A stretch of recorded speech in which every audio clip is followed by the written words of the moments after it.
and we can start. All right, ready? Want to admit all, you're going to admit all and let everybody in once you start. Okay, perfect. Good job. Do this.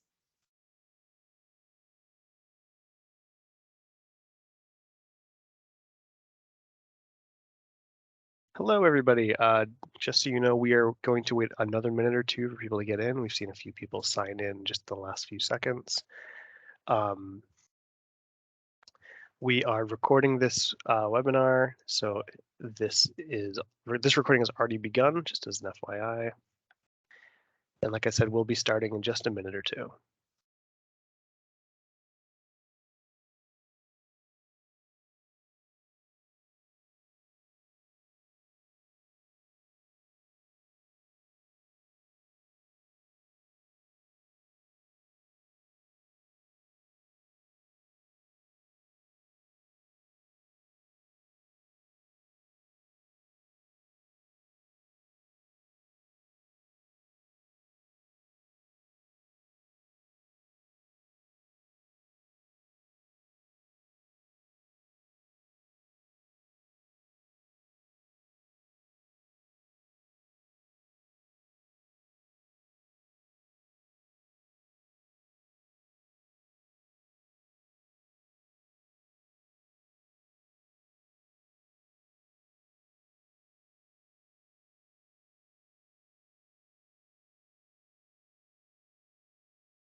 Okay, so this webinar is going to be about an hour or so in length, including a question and answer section at the end.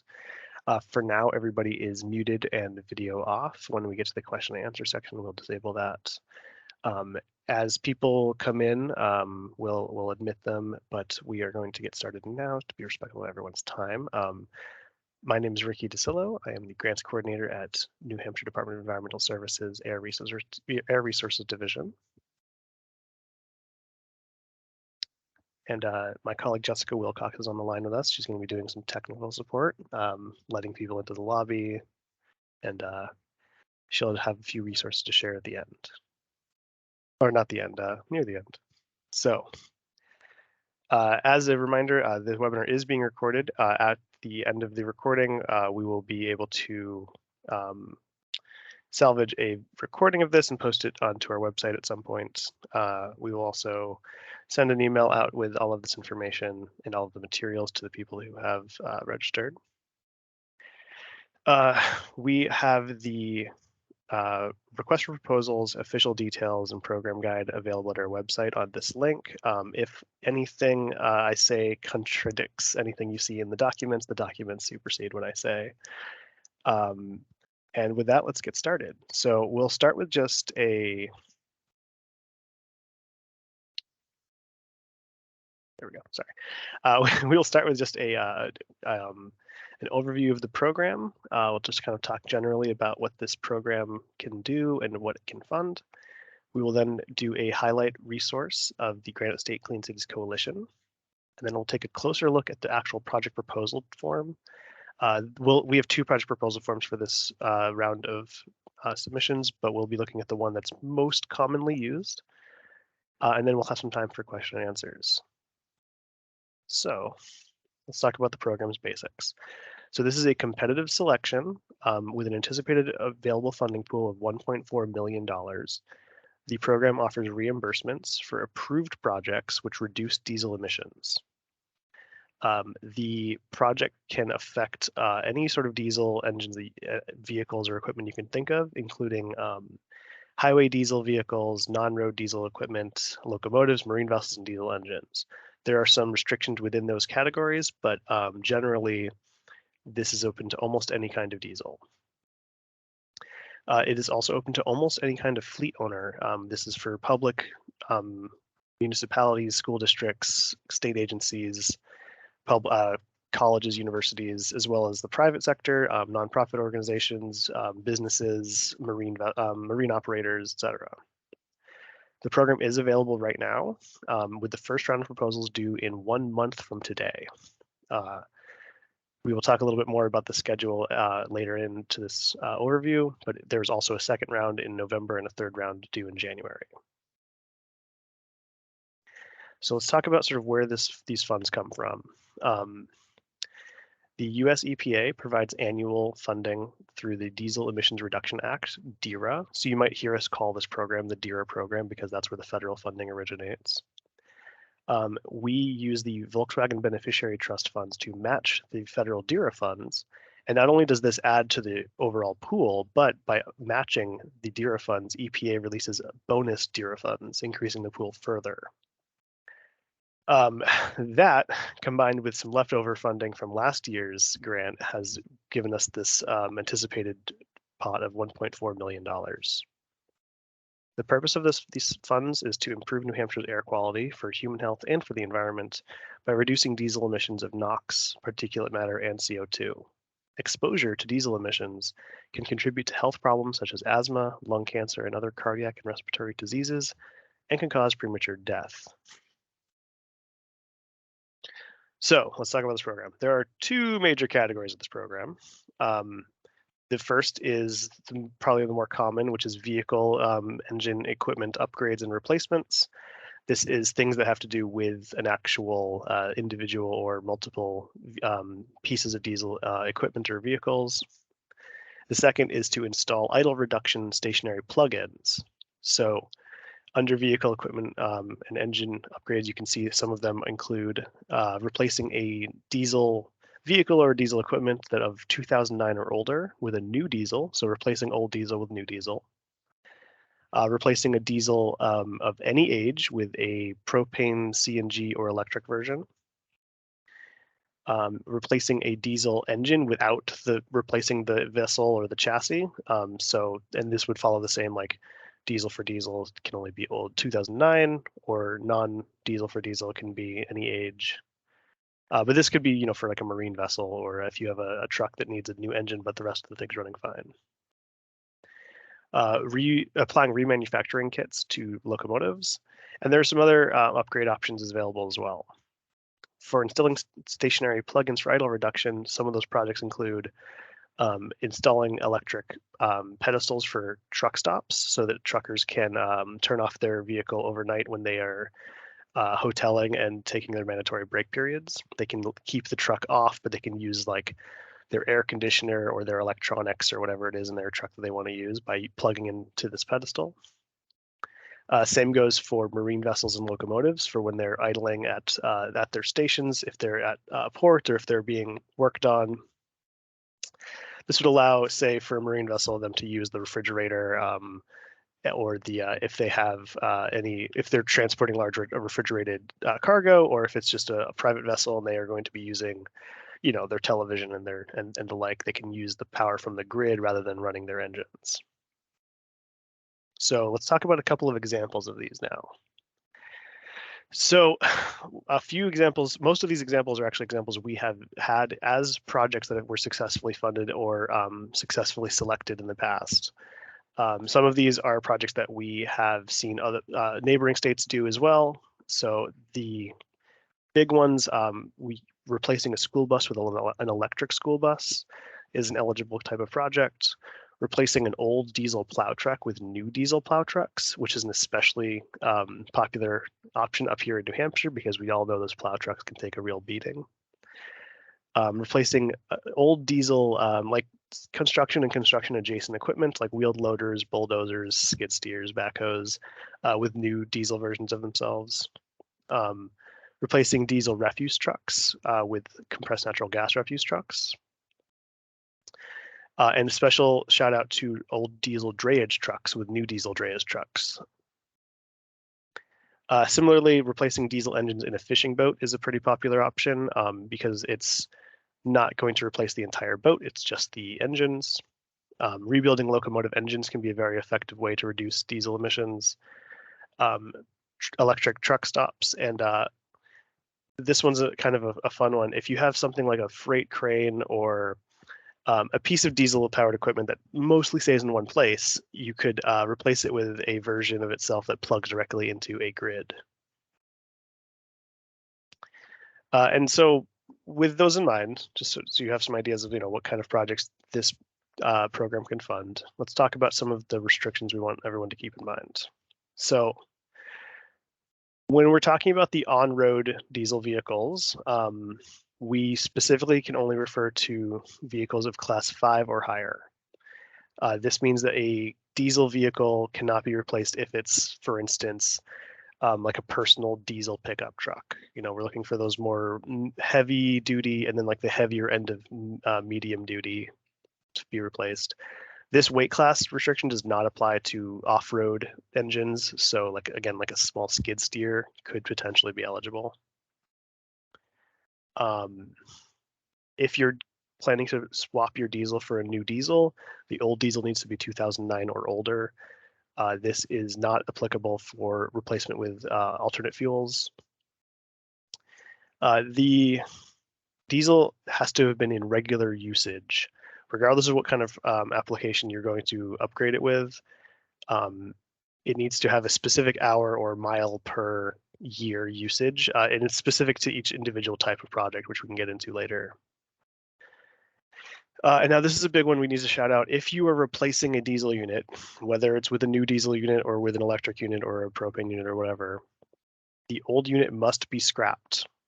This is a federal requirement. The old unit must be rendered inoperable such that that engine no longer can emit those pollutions. Now, on the admin side of things, the funding is based on project type, the percentage. And we'll kind of talk about what this means, but it basically means each project type can receive a certain amount of funding based on how expensive the project is. The funds are only reimbursed after the project is completed. We'll definitely have to talk about this, but the project must be completed no later than September 30th, 2023.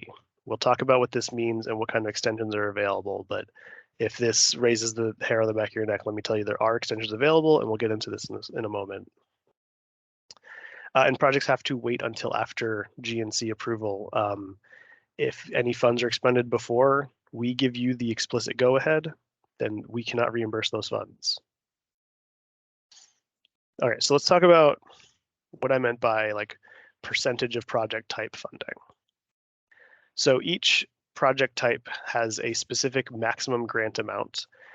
For instance, if you are replacing, let's say here on the second row, a 2009 or older vehicle or equipment, it ran on diesel, you want a new diesel version of that, this grant could fund up to 25% of that.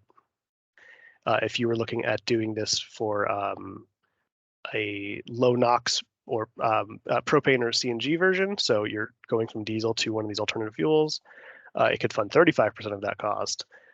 For electric, it could fund 45% of that cost, including the cost of the charger in the total cost. If you're just doing the engine and not the whole vehicle, those funds are higher in percentage. So it'd be 40% for diesel, and then it kind of goes up for the different alternate fuels as well.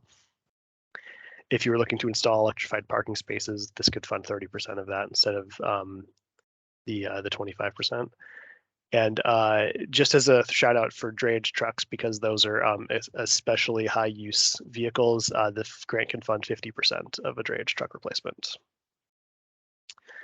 And these are just a sample. There's more out there. I want to take just a moment because you might be thinking, okay, how do I get these funds?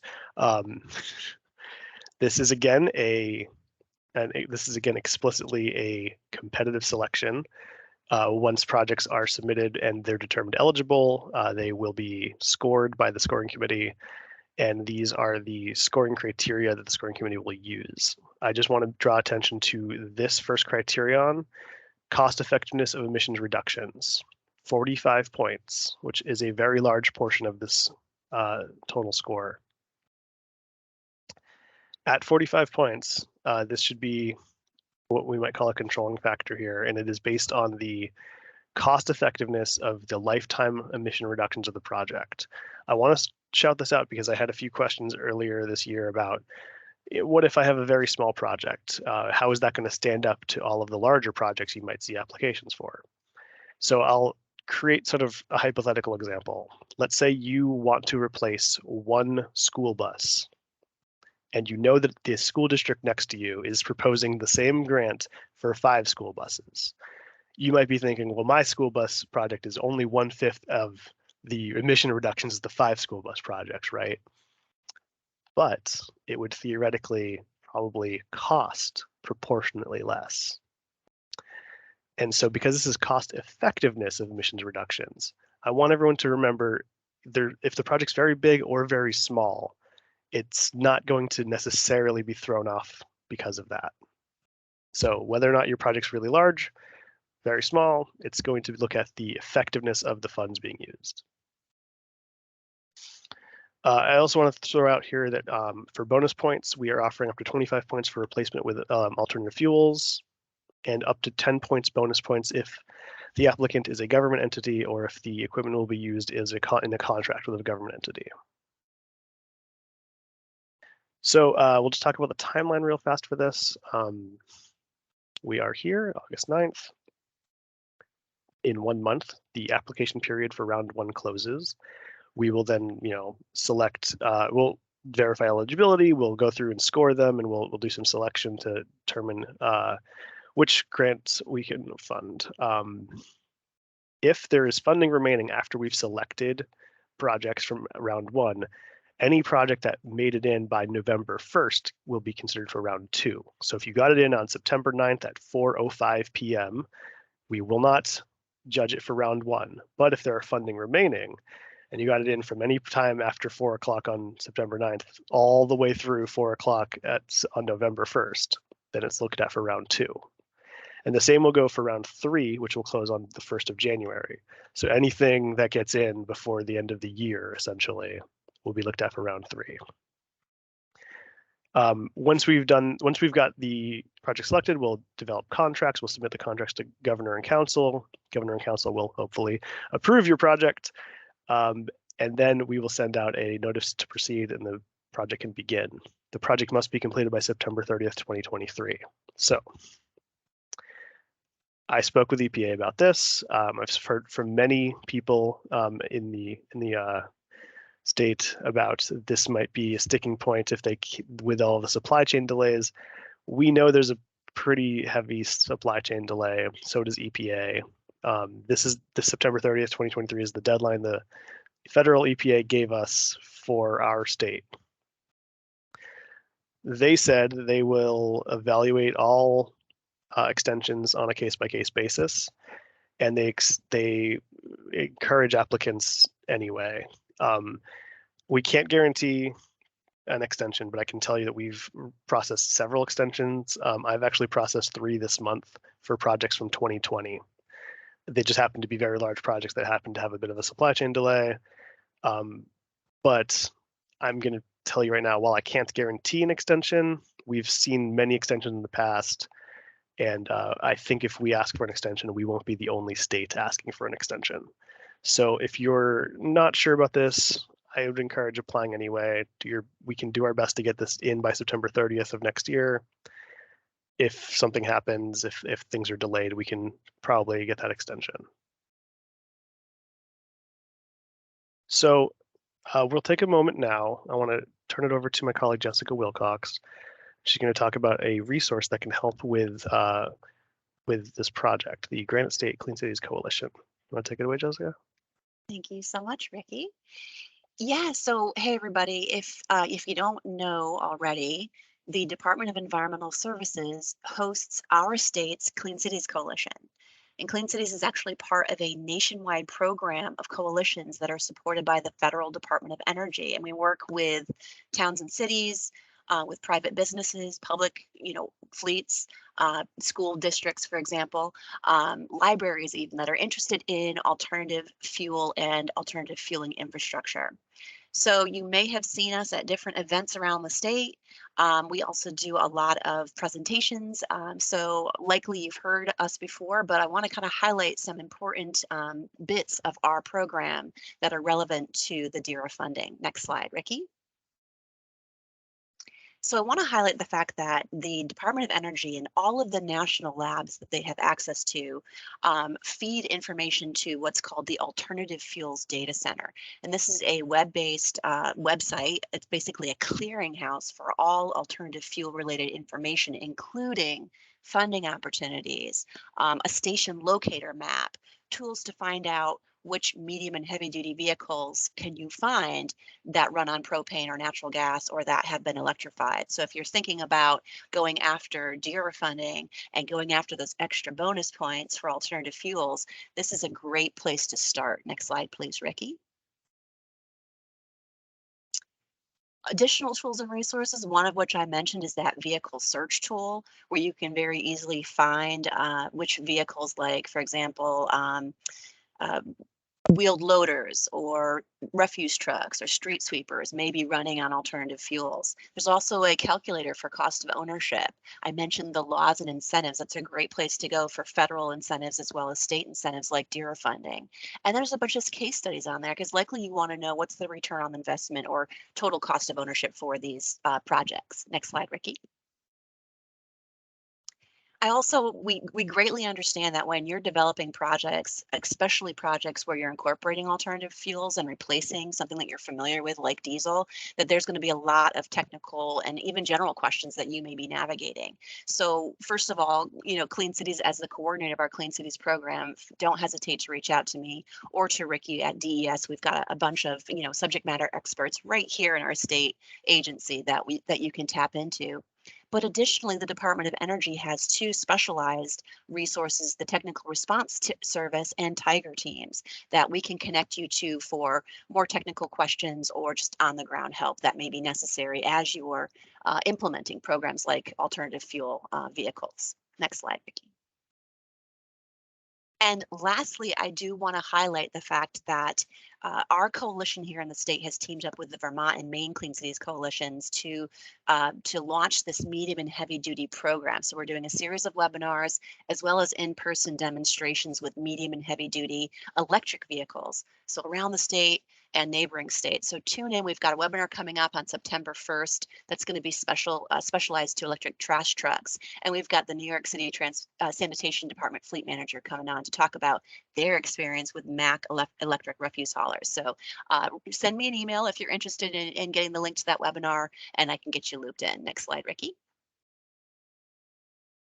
Thanks, Jessica. Back over to you. And we'll have both of our contact information up at the end of this.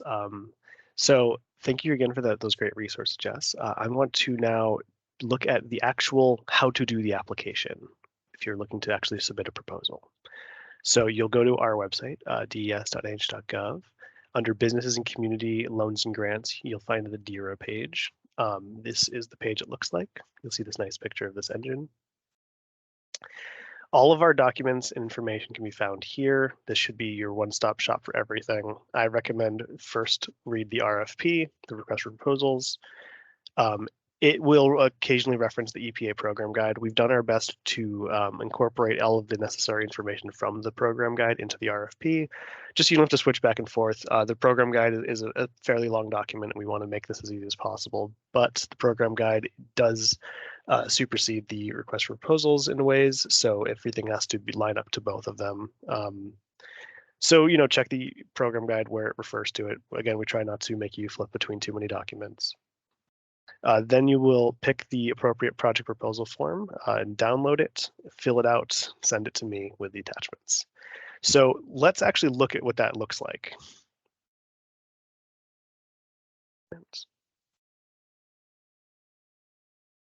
Going to actually just download it right here. It's the wrong one. Get off to a good start. I have already put this over here. So we will take a look at what Appendix A1 looks like. This is the proposal form for a unit upgrade or replacement. This is the proposal form you would submit if you wanted to replace a vehicle or if you wanted to commit an idle reduction upgrade to the vehicle, not something like an idle reduction plug-in pedestal. That would be the other Appendix A2. So this first page will just kind of give you some information referring you back to the program guide and the RFP. There's an eligibility quiz on each of these. You need to be able to check all of these boxes. These are basic things to make sure that this project falls into the purview of the DERA funding. Then there are some more specific eligibility questions, which these will be applicable to certain projects. So the first set are for instance, non-road diesel engine, diesel vehicles, diesel equipment, and then on-road.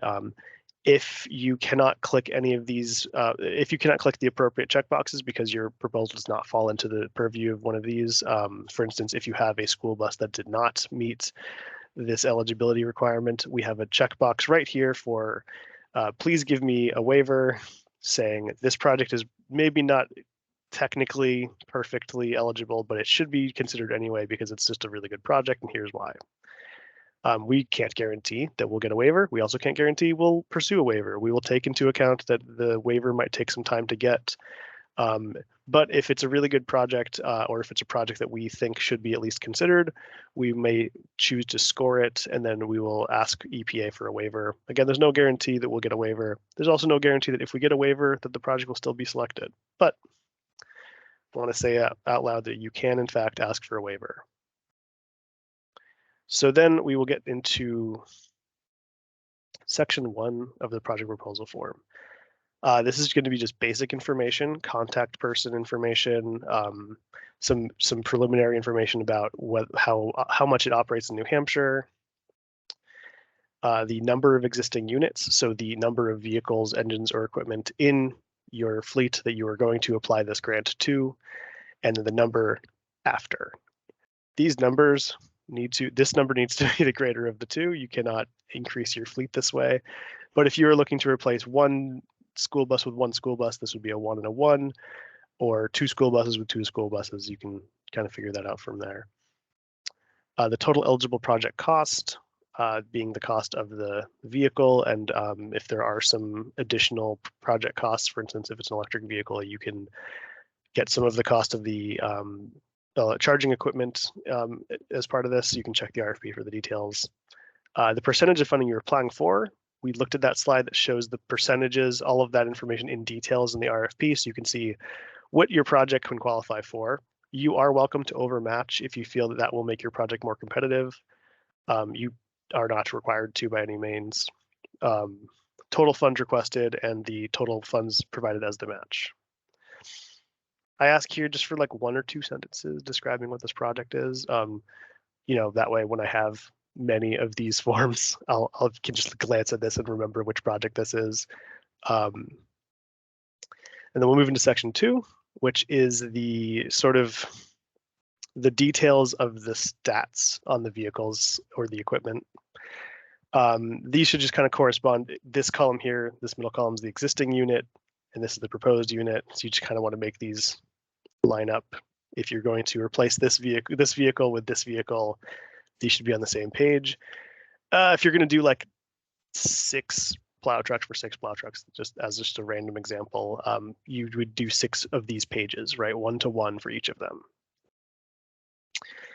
And some of this information you can get from your merchant or the brochure or what have you, and fill this in to the best of your ability. This is going to really help us with both reporting on this project if it's selected, and also help us evaluate it. So it's very important that this is filled out to the best of your ability. In section 3, we have room for some short answers. These don't need to be essays. You don't need to be an award-winning novelist to get this grant. Just give us the information we request in as much detail as you feel is necessary. Very more or less straightforward questions about the project's overview, the location it serves, what benefits it might provide. I want to highlight this while we're here, the remaining life requirement. We ask that you fill us in on how long the unit has left, even if you were going to sell it. So if you're thinking, okay, this plow truck could keep going for 10 years, but it's getting kind of dingy, so we'd probably trade it to somebody else, and then they can use it for the next 10 years. Tell us that it would last 10 more years. We want to know how long that thing can still do the thing it needs to do.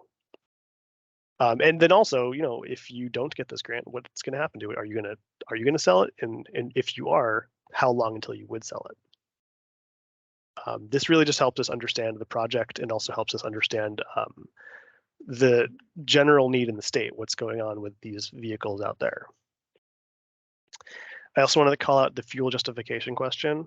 If you are choosing to stay diesel for diesel, just tell us why. If you're choosing to go diesel to, say, propane, tell us how you're going to fuel that propane. Do you have a propane fueling station? Is there one nearby? Are you planning on getting one, etc.? Potential for success and match source are fairly self-explanatory. The questions are pretty straightforward. This is a question to make sure that if you're proposing one of these marine, locomotive, or stationary engines, you are making sure that you're doing this not because it's been mandated to you. And we ask for some photographs, and the information here will tell you sort of what we want on these photographs, but basically we want to be able to see these vehicles or these equipment with our eyes, know what they are, and be able to determine how, if they're rusting and falling apart, please show us that. If they're in beautiful condition, just please show us that. We want to just know what these are. Honestly, this is something I added because sometimes it's just easier to visually recognize, oh yeah, that was the really large red truck, for instance. And you'll submit that along with any photos and anything else to me. And that's the process as far as application goes. So at this point, I want to stop sharing. Actually, let me just pull this one last up. I'll leave this up because this is actually going to be useful.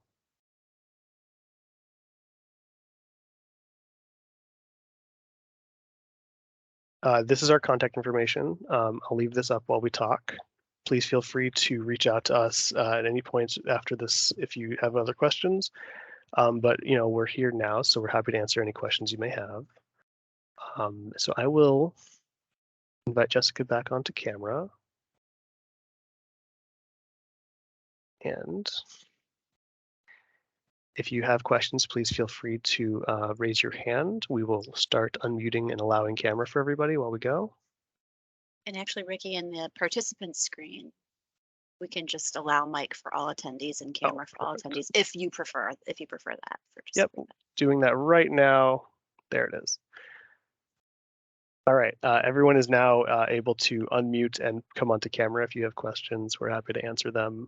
If you just wanted to listen to other people's questions, no judgment here. Yeah, and also feel free to type any questions in the chat if you're camera shy. Don't hesitate to submit those via chat. And Ricky, while we're waiting, I don't see any questions yet, but while we're waiting, I know that there was a second, an Appendix A2 that was created as a second proposal form for this program. Mm-hmm. Did you want to maybe just talk about why you came on board with that new second proposal form? Sure. So the idle reduction technology that would be installed externally, something that's not in a vehicle, but is going to be, say, in a truck stop or at a port. It's just such a different type of technology because it's not dependent on the vehicle so much, right? It can service pretty much anything with the correct plugin. And so it just becomes a different set of questions. It's actually a shorter proposal because it's entirely based on this technology and doesn't have as much to do with this, like what was the old vehicle versus the new vehicle. It's just put this in the ground to fulfill some needs. Excellent. Yeah.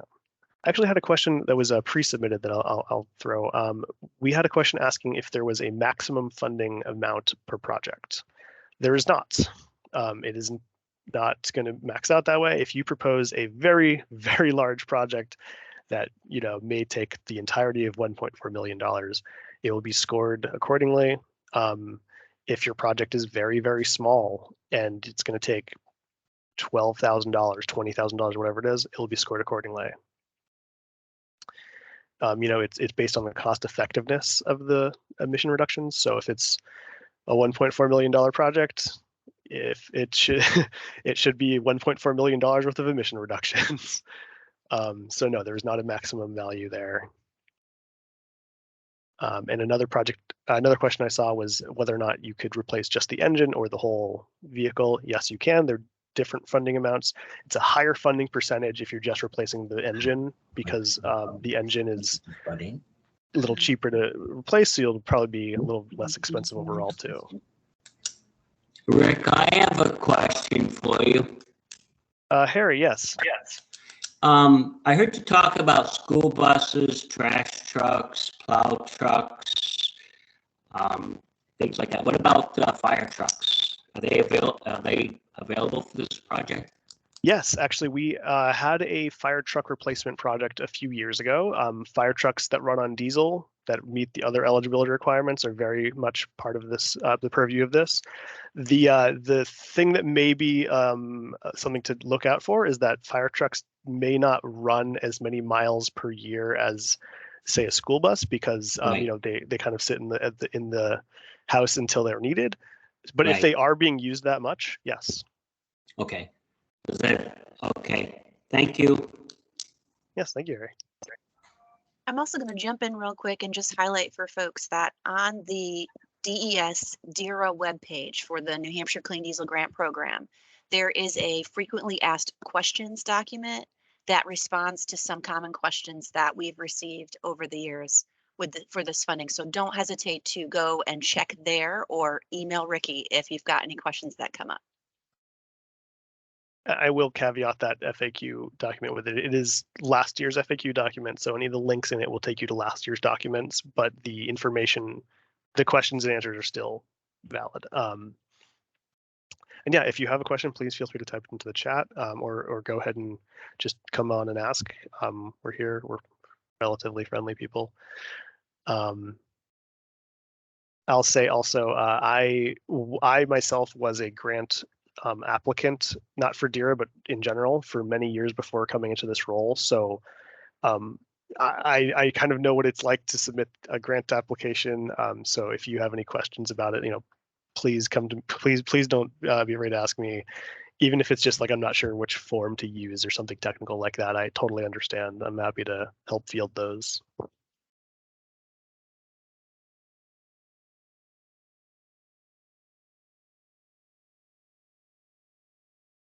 I'm just going to throw out another common question that we've received over the years, and maybe you can respond to this, Ricky. The question about whether or not leasing a unit, whether it's a vehicle or a piece of equipment, is a potential eligible project. Yeah, so leasing and loaning are a little weird. The state of New Hampshire doesn't have any requirements about it, but the federal requirement is a little sticky. If you are going to do a conventional loan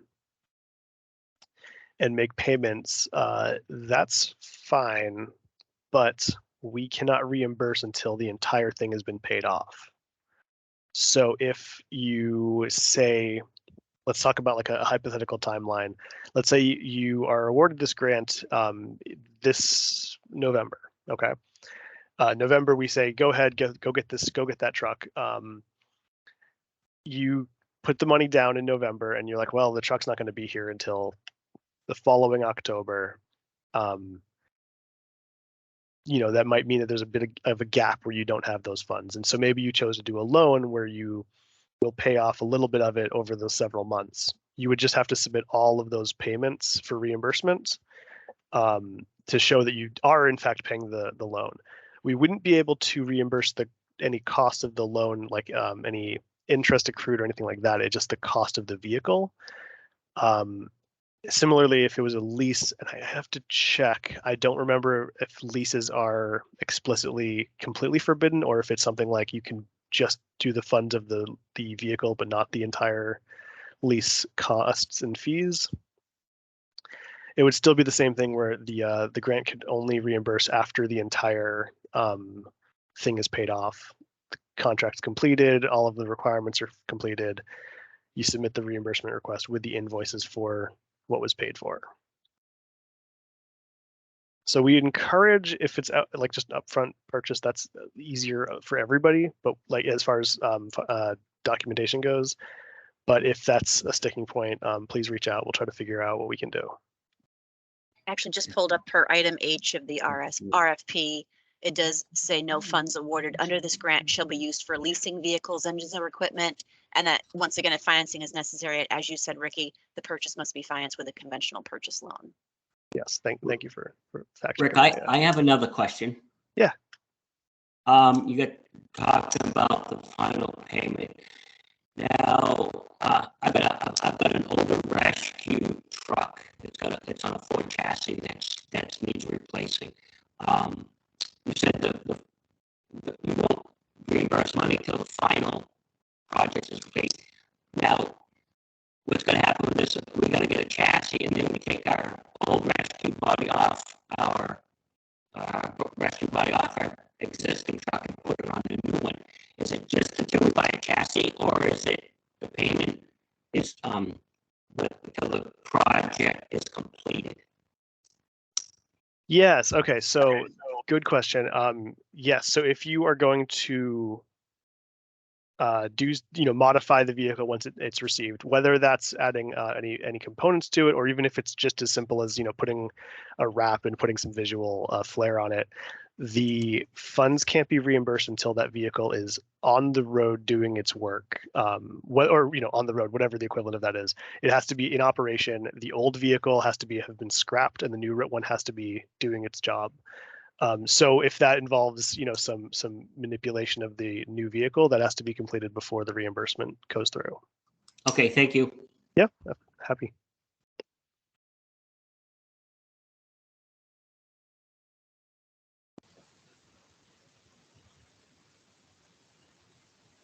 Hi, Ricky, I have a question for you.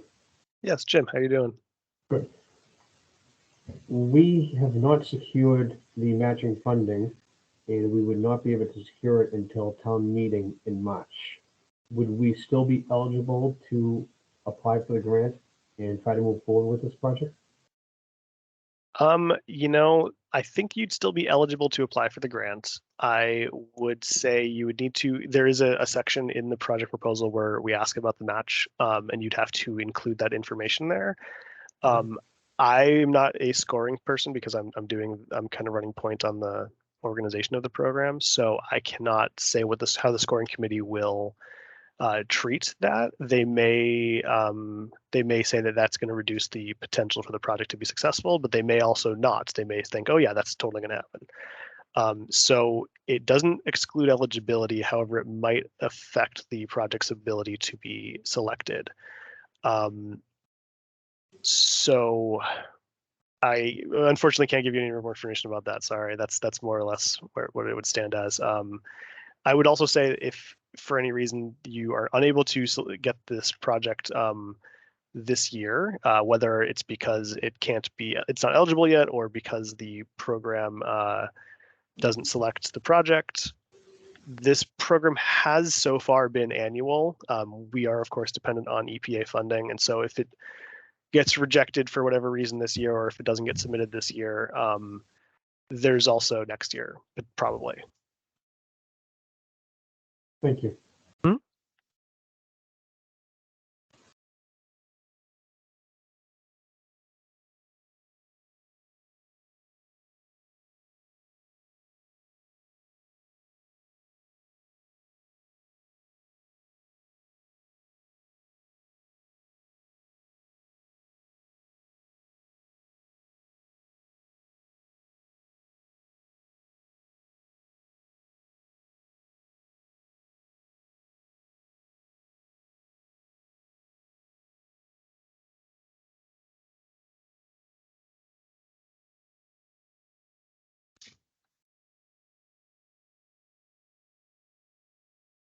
Yes, so diesel generators. Thank you for that question. That was Ted? Thank you. Yes. So a diesel generator it's like for instance a backup generator that will run if the power goes out. We actually had a project like this. The diesel generator was considered a non-road diesel equipment. I believe it was classified as some sort of like somewhere kind of like an agricultural pump in terms of how the EPA categorization works, because it's sort of a stationary generator, a stationary diesel that just kind of runs. And yes, that was an eligible project. It still needs to meet all of the requirements. For a diesel generator that doesn't go anywhere, it's going to be based on the hours per year that it runs. So if it runs for if it runs for the appropriate number of hours per year, that would that would move it through eligibility. There's the other requirements, of course, but yes, that is an eligible project. I think I saw a hand, but it went down. But if that person wants to ask a question, we're here. We can also just jump in and kind of highlight, because with the Clean Cities Coalition, we work a lot with towns and cities that are incorporating alternative fuels into their projects. And one in particular that is unique is the city of Keene. At their transfer station, they have a generator that is now running on biodiesel, B100, which is the almost purest form of biodiesel, so the least amount of diesel. And that would be something that would be eligible. It would still be considered a diesel for diesel replacement, because there would be no change to the engine or the generator itself. But just a consideration for towns that are thinking about ways that they can reduce their emissions, their carbon emissions, is consider biodiesel as another alternative fuel option. We're certainly happy to help you connect with other fleets that are incorporating these fuels, to talk through any questions you have or help you find the resources you need to make that happen. Yeah, thanks, Jessica. And also, I think the DERA project, the clean diesel project we had that was a generator before, was actually switching to a propane generator as well. So diesel for diesel generator is a perfectly valid project, but there are also options if you're looking to try another type of fuel.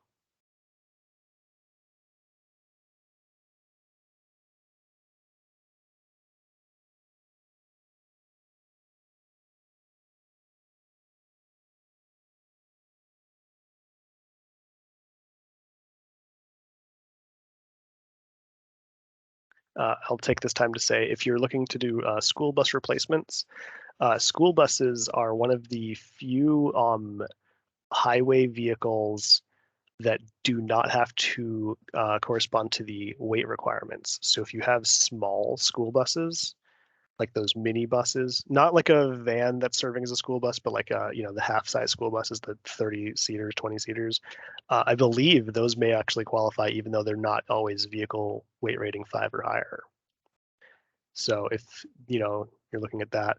Also, if you are a school district that's served by a contractor that provides transportation and coordinates the buses, they can apply on behalf of your school district for the funds to replace their buses. So if you feel like this would be a cool project for them, make sure to let them know that this is available. Most of them in the past have been pretty interested in these, so it's always worth reaching out. I'll also just throw in too, Ricky, and highlight the fact that through the infrastructure bill that passed, there is now funding, EPA is directing some funding for the Clean School Bus Rebate Program. So there's a priority list of New Hampshire school districts that EPA has identified. If you think your school may be interested in pursuing clean school bus options, so that would be replacing diesel with propane, natural gas, or electric, there is some heavy duty funding through EPA's Clean School Bus Rebate Program. Certainly the DERA program does provide a nice percentage towards clean school buses, but EPA is kind of, offering this really beefy amount of funding, almost the entire cost of an electric school bus for priority schools. So if you're interested in learning more, you have a school district in your community that's interested in learning more, please have them reach out to one of us. And I'll say also for the Clean School Bus program, it looks like a great opportunity for to either fully fund or nearly fully fund electric school buses. But just to sell DERA a little bit, the Clean School Bus program that EPA is offering is a lottery. It's entirely, if you have an eligible project, it's more or less random whether or not you'll be selected. And this is a competitive selection. So while this program can only fund up to 45% of an electric school bus's cost, including the charger, it's competitive. So you actually may have a better chance. I'm not saying you would, but you may have a better chance of finding the funding this way. So apply to both. Apply to both. Tell us you're applying to both. If you get one, let us know. We'll just be happy for you either way.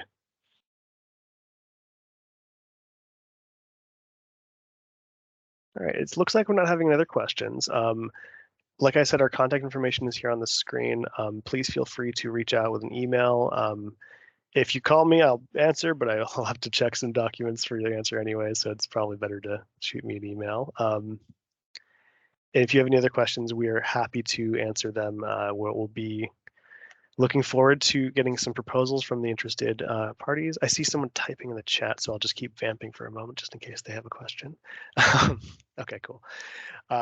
Yeah, so thank you all for coming. We will be posting this once we can get this processed. We'll put posting this recording to the public so people can see, and you can share this around. Again, all of our stuff is on the website. Please feel free to reach out to us for any other questions. And otherwise, I'll give you some time back in your day. Thanks. Have a good one, everybody. Thanks all. Thanks, Ricky.